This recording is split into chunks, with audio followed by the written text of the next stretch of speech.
Now, with diamond grading, all diamond grading is typically done with 10 power magnification. And usually we use a loop because a loop is a standard 10 power magnification. Of course, you can buy a 20 power, a 30 power loop. You can even today buy loops that are even higher power. But in general, the industry likes a standard, which is 10 power. And if we were all to use that same standard, then we could all, look and grade kind of at the same level, which is important. So typically, diamonds are all graded at 10 power magnification. And there are lots of different clarity grading systems. Again, I could go over all the different systems there are, but it would take a very long time because there are so many.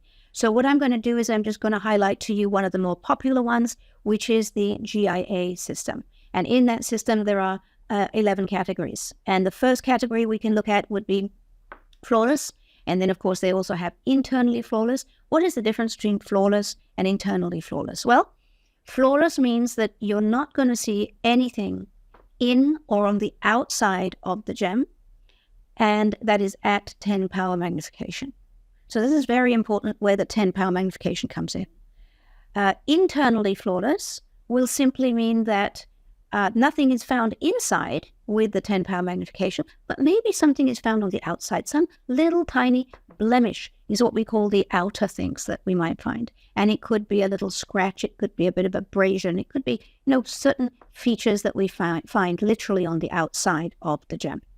Now, when people buy a flawless diamond, yes, they typically have a certificate that comes with it, and it says flawless, and they believe that it is flawless, and everyone believes it's flawless.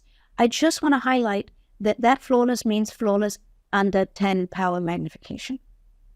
So if I were to take a flawless diamond and zoom it up under a microscope, and I would zoom it up to a very high power, well, yes, I might actually find something in a flawless diamond. So 10 power magnification, important. Next, we have the categories VVS1 and VVS2. So this VVS category simply means very, very slightly included. And that is very, very difficult, even for the trained professional with the loop, which is the 10 power magnification, to be able to find something in the diamond.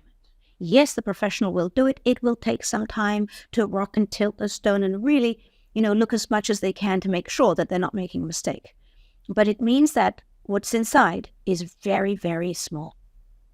Now, if you look at the slide that's on the screen, you notice there are two tiny little markings on the diamond that is there. Would you see these markings on a VVS, either VVS1 or VVS2? The answer is no, not at all. Not with your naked eye for sure. And even if most people were to pick up a loop and have a look with a loop, without the right training, you are not going to find those two little markings in there. So you might ask me, why are they so evident on this slide? Well, the reason they're so evident on this slide is because the size of the diamond on this slide is huge. So if you think about it and you collapse down that diamond to a size which is more reasonable, let's say we even collapsed it down to a 1 carat size, then you have to remember that those little tiny markings also are becoming more and more diminutive, and therefore you will not see them in the VVS1 or VVS2, definitely not without a loop, and even with a loop it's a struggle. So the next category is the VS1 and the VS2. Nothing wrong with this category. It simply means very slightly included. So the inclusions in this category would be a little bit bigger. But again, if I were to give you a loop, and if you're not used to looking through a loop, you are not likely to see those tiny little marks, these little inclusions inside. Even this can take a little bit of time to look for. Of course, a trained professional will find these much faster than in the VVS varieties. So VS simply means very slightly included. Now, this is a very decent one to buy. And if again, my personal opinion, if I'm going out to buy a diamond, then I would probably also compromise here. And instead of getting a flawless, or instead of getting a VVS1 or a VVS2, I would be perfectly contented with a VS1 or even a VS2 for that matter. And again, if you are compromising, then you end up with the possibility of buying for the same budget a larger diamond. Yes.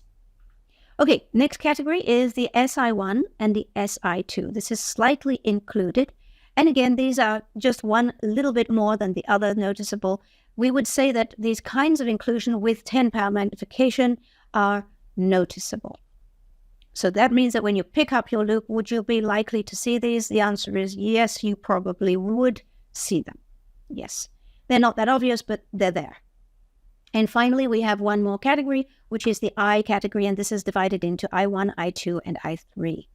And so I means not included, not imperfect, as many people think, but included. And this is still what we consider gem quality. So when you look at that scale, all the way down to I3 is still gem quality. Beyond that, we have bought, which is basically not so great. It's ground up and used for industrial purposes. Now, sometimes I joke about I1, I2, and I3. Just for the fun of it, I will tell you what I say. There are some inclusions in diamonds that are not dangerous, and they're just ugly. Ugly because if you can see them very clearly, people think that is ugly in a diamond. But they're not dangerous. They will just be there. They're not going to expand. They're not going to cause any difficulty within your stone. There are some inclusions that could be dangerous in the sense that if you're looking at, for example, a feather, which could be a small fracture inside the material, and if you were to knock your diamond, then that fracture could actually extend. This is possible. Now, it's one of the most common features in diamonds. So it's not that we say, oh, we don't want to buy diamonds with feathers, because most diamonds can have feathers. But that's a little bit more dangerous than, say, just another included crystal that is inside the diamond. So an I1 is considered ugly, an I2 is considered dangerous, and an I3 has the two. It's considered both ugly and dangerous. So that's just a little joke, but it's kind of a fun joke to remember. Not that that would make any difference here, because very few people here in Asia are ever buying I1, I2, and I3. So you're probably going to stick with slightly higher grades of clarity.